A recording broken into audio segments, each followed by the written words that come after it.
Okay, good morning. My name's Dylan Montgomery. I'm here with my teammates Damian Salazar, Doug Dendy, and Riley Eggmeyer. This is our fourth progress report for workplace safety in cotton gins during COVID-19.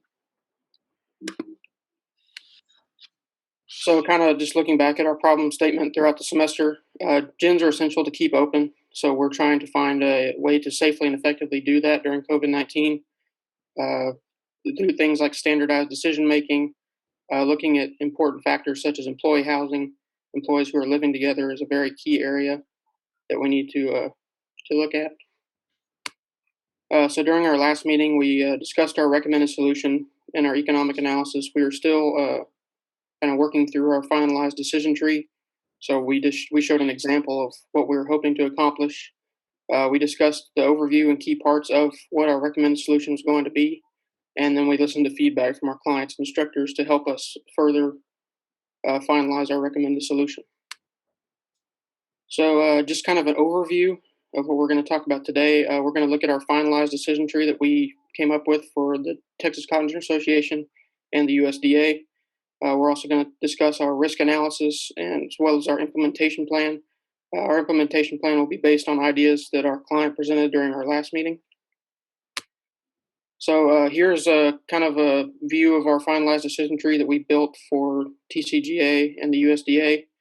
It's been sent to both Mr. Green and Dr. Holt with feedback coming from them to make any changes that they felt needed to be made. So this reflects those comments that were made, just kind of the overall idea, and this is ultimately the decision tree that we presented to them.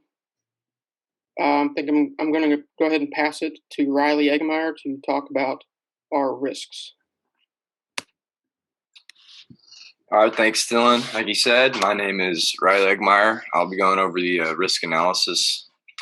And so when it comes to the risk analysis, our main goal is, of course, to mitigate or prevent any risks. And that's pretty much our main problem for our project is the risk, of course, of catching COVID and the effects of maybe having to shut down the gin for a couple weeks. And this would be a huge loss for the gins. So it's very important that there is a solution for this problem. And there are several risks associated with the project that I will go over with y'all. Next slide. So our first risk, our first and probably most important risk is the spread of COVID-19 within cotton gins. And this is anywhere our main project goal is reducing the spread within the gins and having them to continue running with no setbacks or having no employees having to quarantine for 2 weeks. As this is the main goal for many industries, we are solely focused on cotton gins. Like there are a few specifics when it comes to gins, such as like controlling a problem with people living with each other and learning how to reduce spreading, like in that scenario. I'll go to the second risk. Our second risk is the potential loss of our employees and them having to stay home and quarantine. This can be a huge problem due to having to, for one, pay them for time off and, of course, not having any workers within the gin. And if there were to be an outbreak, depending on how many workers or like what part of the group of people were in the gin that catch COVID, there's potential for having to shut down the entire gin. And if it came down to this, it would pose a huge financial risk to the gin, losing quite a bit of money, and of course, them losing a lot of time, which would set them back by a lot. And workers catching COVID is also a huge risk to their health of the employees as well. Go to the third. Our third and final risk I'll go over is the risk of farmers who utilize and depend on their local gins. Farmers use these gins during harvest season to gin their crops, and if gins aren't ginning, then just there's no way for farmers to profit off their crops. If gins aren't ginning, then farmers aren't making any money that they worked so hard all season for just to not even get them ginned.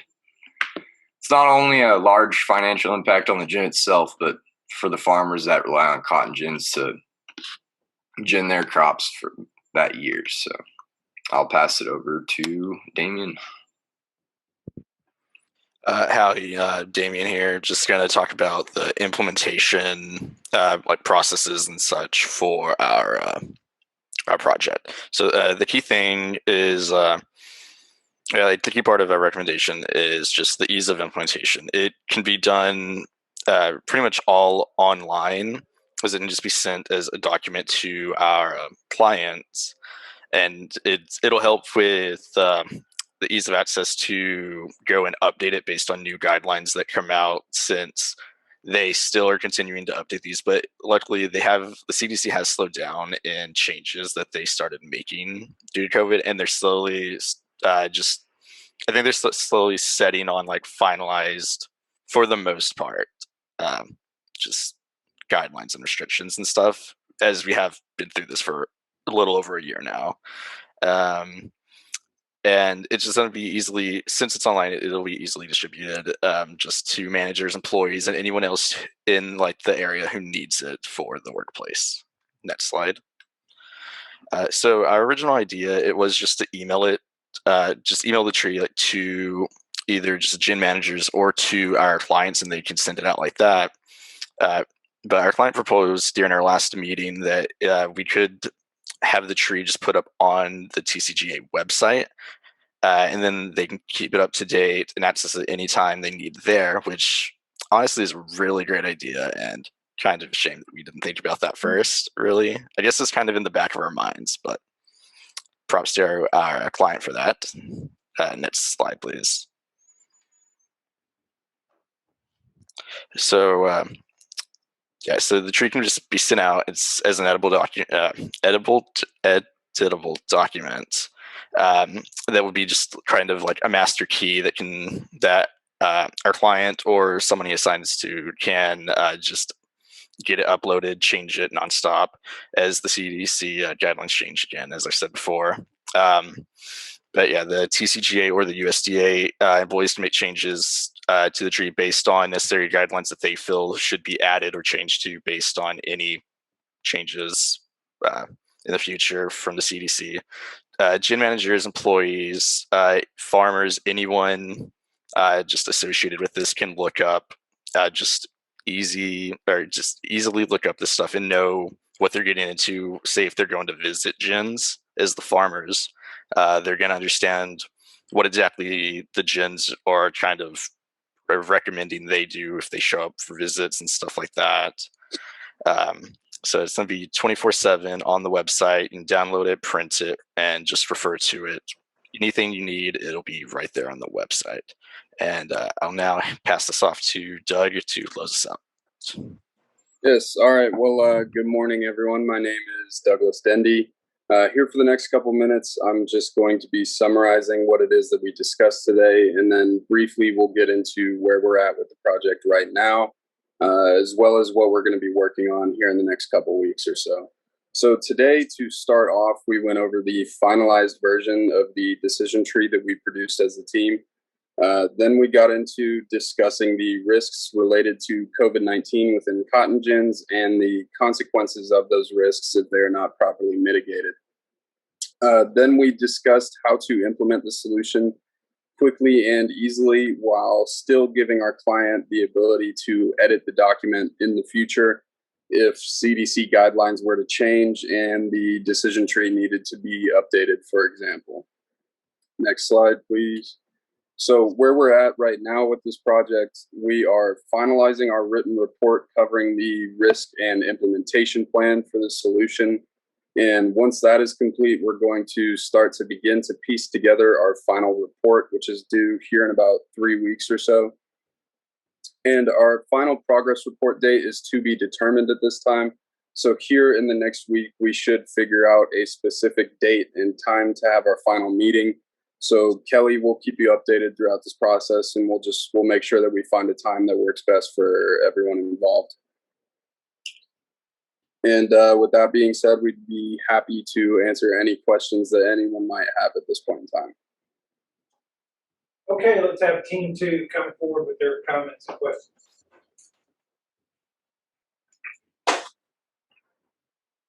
I like how they communicated the decision tree with the client before the presentation, kind of getting some some cursory feedback, and then applying that to have the final product ready for this presentation. I think it's a good idea that y'all are going to be sending, like you said in the last progress report after discussing, you'll be sending an editable document instead of just a PDF. That way, like you said, if the CDC makes any changes to the guidelines, they don't have to create an entirely new document. I also agree that the document being editable is very advantageous throughout the year and harvest seasons. I just have a question. Were y'all able to quantify any of the loss that was mentioned as a risk? I know that that's not completely like what y'all's project is based on, but some numbers might have helped on that stuff. Yeah, we did. I actually computed a couple numbers, which is just a kind of a rough amount. It's somewhere for the loss of having to pay employees. It's somewhere around like 10 to 15,000. It's also just depending on how many people go out and stuff like that, and also kind of the loss of the time for the gens. It's another rough amount of number, but having a gen down for a couple weeks, you're probably looking at around 15 to 20,000 just downtime, losing money for gens. But those are just very rough numbers. All right, thanks, fellas. All right, let's have the client make his comments and ask any questions. Kelly, you're up. Yeah, I like the idea of putting it up on the website, and I'll echo. You guys have done a great job of communication, and reaching out and getting feedback, and that's really helpful. You mentioned it was editable. What is the base program that this thing's written in?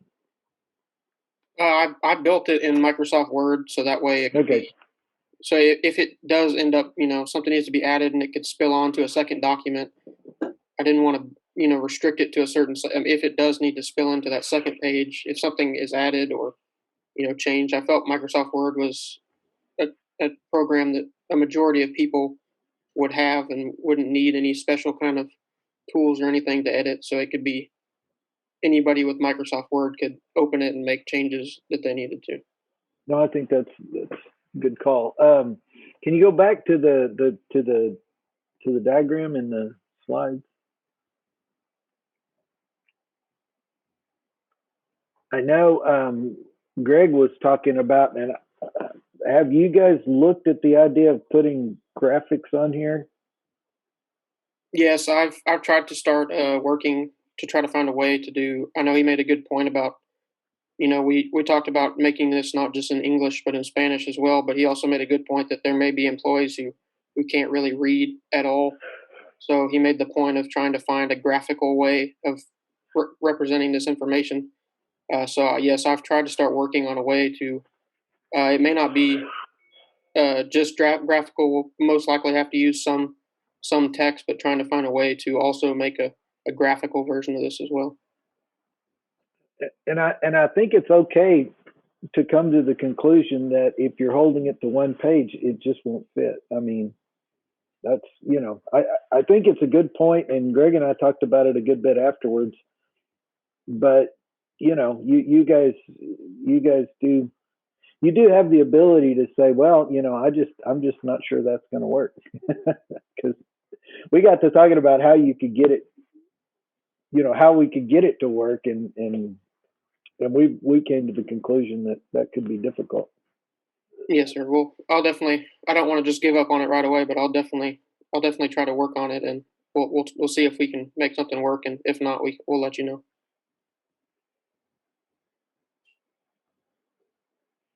Sounds good. Anything else, Kelly? No, I think it's going very well. Okay. All right, let me make some comments about the presentation. This is your fourth presentation, so your organization and your style and your presentation is solid. So in terms of meeting the objectives of this class, being a communication intensive class, you guys are very comfortable doing an oral presentation. That's what we want to see, okay?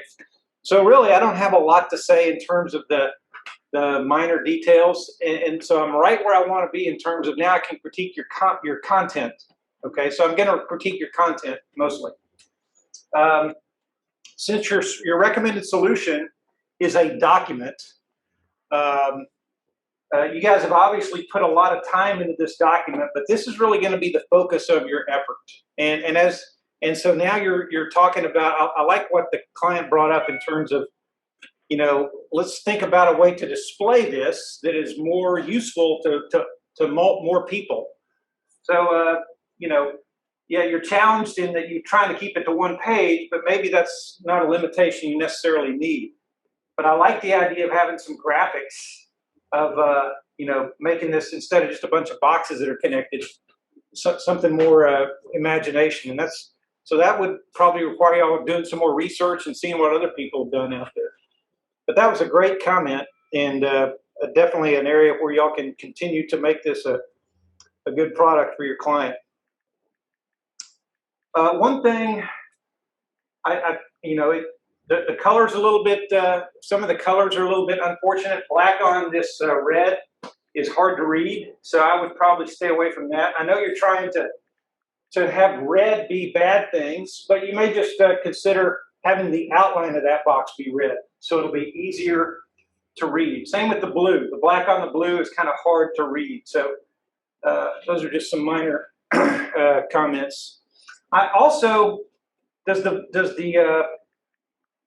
your decision tree take into account what if the employee has been vaccinated? I mean, vaccinations are now part of the equation. What if the employee has been vaccinated and he has symptoms? That's something that you may need to consider. Although, admittedly, the data on that isn't out there. Dylan, you want to answer that question? What about vaccinations? Are they included in here somewhere? I did not. I didn't add any. I added a useful link about finding local vaccination availability and different stuff like that. But yes, I've definitely been seeing it become more prominent for people who are vaccinated to maybe test positive. We've seen it in sports recently. We've seen it in different areas where people are developing symptoms even though they've been vaccinated. So I think that's a good point that we definitely need to take some of that information and see what kind of info we can find to use in this document, because vaccinations are definitely ramping up. So okay. Well, and let me jump in there, because from an employer liability standpoint, that's probably going to be something the employer decides. There's if you want to spend days on end listening to lawyers, you can do it just on this particular topic. How an employer treats the vaccination issue may be outside of the scope of this. All right. Well, there's some boundaries drawn by your client, and that's fine. Okay. So good. Let me move along to your individual slides or the parts of your presentation. And I realize this is a team, but I'm going to work on this by what you presented. Okay. So Dylan, I liked your problem statement. That was really good. Your slide with the last meeting, put that back up here. Okay. Your slide with the last meeting, I think, was a good attempt. The problem is it was just telling us the generally what you talked about, and you didn't really tell us what you talked about. So I think that would have been a little more detail here would have been useful. But I like that idea, but you just needed more content. And then your final decision tree, we already looked at that. Let's go on to Riley. Riley, your risk assessment.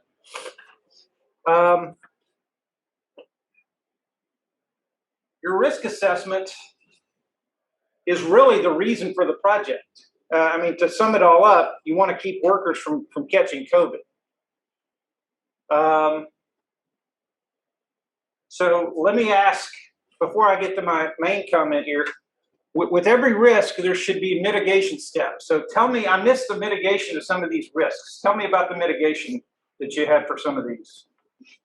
Well, the mitigation for, of course, like our first risk is just helping the spread, which our mitigation, of course, is that decision tree, just like what happens in case one of your employees gets sick, and if they live with somebody, then just like what to do. And our second risk, what is that if the labor, if there's an outbreak, that's, I mean, just kind of goes along with that decision tree also.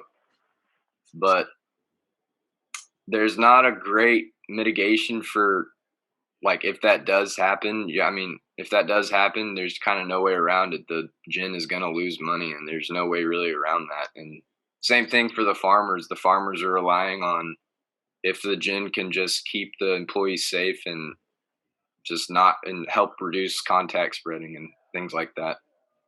Okay, so the reason you're having trouble coming up with mitigation steps for these risks is because ultimately you're doing the wrong risk analysis. You're presenting the risk that generated the project, and the mitigation is your solution, the decision tree, the decision tree, the decision tree. So that's the wrong approach. So I appreciate that you got 3 risks, but it's like you fired 3 bullets and you hit somebody else's target. The target you're aiming for, the risk analysis, is what are the risks associated with the implementation of our solution. In other words, if we implement this decision tree, what are some risks that go along with that? So for example, I'm just going to throw one out there. If we implement this decision tree, it's possible that, I'm just going to make something up here because I haven't put a lot of thought into it, that it might generate a false sense of security among the managers of the gin, that we've got this decision tree, so now we don't have to be as careful with social distancing in the gin or something. So that would be a risk associated with implementing this solution. And then you have to come up with a way to mitigate that risk and sort of reduce the impacts of it. So you didn't really do the risk analysis the way the assignment describes it. So it is a risk. You've identified some risks of the project, but they were not focused on the solution. You understand what I mean? Yes, sir. That makes sense. Okay, good. So, you probably have time to rewrite that on your paper if you haven't gone too far down that road. Let's go to the implementation plan. Damien, let's get your implementation plan up here. Okay, so your implementation plan, as I read it, is how are we going to get this decision tree out to the gins? That's not really an implementation plan. That's distribution. Implementation plan would be, okay, so once we're working this decision tree, if we have employees that test positive and have to quarantine, how are we going to manage that? So the implementation of the solution is what you need to be addressing in your implementation plan. So again, what you've got here is not really an implementation plan. It's simply a distribution system, which basically comes down to posting it on the Texas Cotton Ginners website and letting all the gins download, which kind of disagrees with, go to your next slide. Yeah, that's a good slide. Go to the next one. Our decision tree will be sent to the clients as an editable document. And I tell you, we had some fun with the word editable, didn't we? It's edible. I don't know what flavor it is. Yeah. Maybe you need to pick a different word, okay? Yeah. But that's okay. That's okay. So is it going to be sent out to them, or is it going to be downloaded by them? Which is it? Well, so it's going to be like sent to them. They can download it and then upload it to the website. I guess it could have been more clear with just leaving it as one, just like one sentence to just clarify the whole thing. And okay. Yeah. So anyway, your implementation plan, I felt like, was how are we going to get this document out there? And there's got to be more to it than that. And with that, I'll turn it over to Dr. Stowe.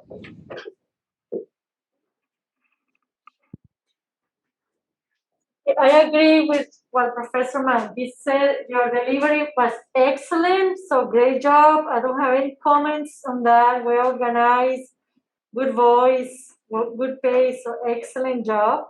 So I'm going to focus a little on the content too. And it brings me to the last point that Professor McGee mentioned. I was wondering, how does the decision tree really solve the problem? So I think that's what the implementation aspect goes into. I would have liked to see you mentioning a Word document I would like to see, you can switch the screen and show us, okay, this is an example, I'm a manager and I have this. How does it work? What information they're going to enter in the document? I have no clue. So I think that would have been a good demonstration of the implementation plan and how your decision tree is going to provide a solution, right, to the Cotton managers and so forth. So I think that's what's missing. And again, take advantage of technology. Your first slide on the decision tree is too busy. I couldn't read anything on that. I know you have a lot of relevant information there. It would have been nice to give an example. How does this work? How does that I still have that question. So for your final presentation, you're gonna have to show me how is this decision tree a solution to Kelly, right? How would that work for a manager? I could not see that, and I know you have it in there. You know what you did, but I don't think to me, you're not showing it to me. How does that work? So you have your Word document, take advantage of that, show us how is it editable, just because I hear edible all the time. So how does that actually work? So I think it has to do with the implementation aspect of your work.